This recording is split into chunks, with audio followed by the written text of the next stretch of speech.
All right, let's jump right in. For years, we've been trying to figure out how to raise educational standards. But what if one of the most powerful tools for student achievement isn't some new program or policy?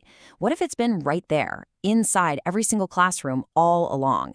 Today, we're talking about the incredible power of feedback. You know, this quote from a famous 1998 study by Paul Black and Dylan William just hits the nail on the head. For so long, education policy has basically treated the classroom like this mysterious black box. We just keep pouring things in, money, mandates, resources, and then hope that better test scores magically come out the other end without ever really looking at what's going on inside. I mean, think about it, right? We're always changing the inputs. We add more rigorous tests, roll out new curriculum frameworks, or change up graduation requirements. And we're obsessed with measuring the outputs. But that messy, human, day-to-day process of actual teaching and learning, the stuff happening inside the box, it often gets completely overlooked by these big, top-down reforms. And that, right there, is the big question. What if we just stop treating the classroom like some puzzle to be solved from the outside?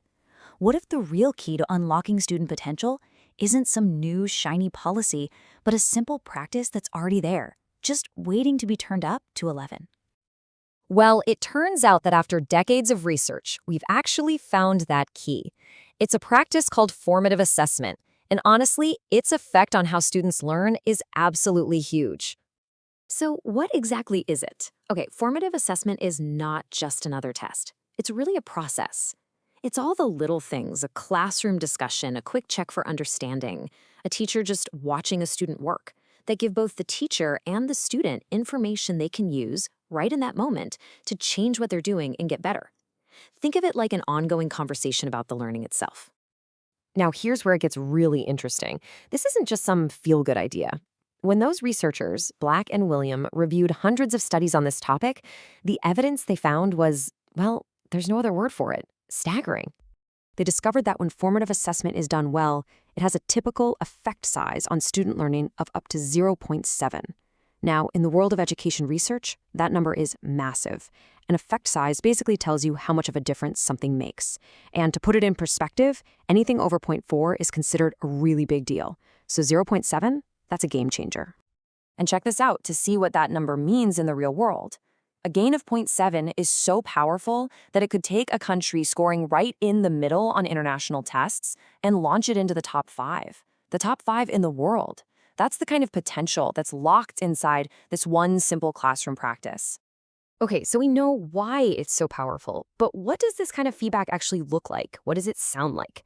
The secret is to shift our thinking from just giving feedback to giving what some people call feed forward. It's called descriptive feedback. And no, it's not a grade, it's not a smiley face, it's not even a simple good job.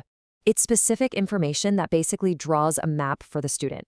It says, okay, here's where you are right now, here's the destination, and here are the exact steps you can take to get there. Let's make this super clear. On the one hand, you have evaluative feedback, like needs improvement. That tells a student that something is wrong, but it doesn't give them a clue about why or how to fix it. It's just a dead end. But descriptive feedback, that's a roadmap. Your topic sentence is clear. Boom, you've told them what's working. Now try adding a specific piece of evidence. Bam, you've given them a clear, actionable next step. One is a judgment, the other is a guide. And that's really the whole point. The goal isn't just to grade something that's already done. The goal is to feed forward, to give students the tools they need to make their next piece of work better. The feedback is all about the future, not just the past. So this all sounds great in theory, right? But how in the world do you make it happen in a real busy classroom? Well, researchers have boiled it all down to 5 key strategies that really bring this idea to life. You can really see how these build on one another. It has to start with everyone knowing the goal. What does success even look like? Then the teacher designs tasks that show them where the students actually are. That evidence is what fuels the powerful feedback. But, and this is so important, it's not all on the teacher. You get students helping each other, and eventually they start taking ownership of their own learning.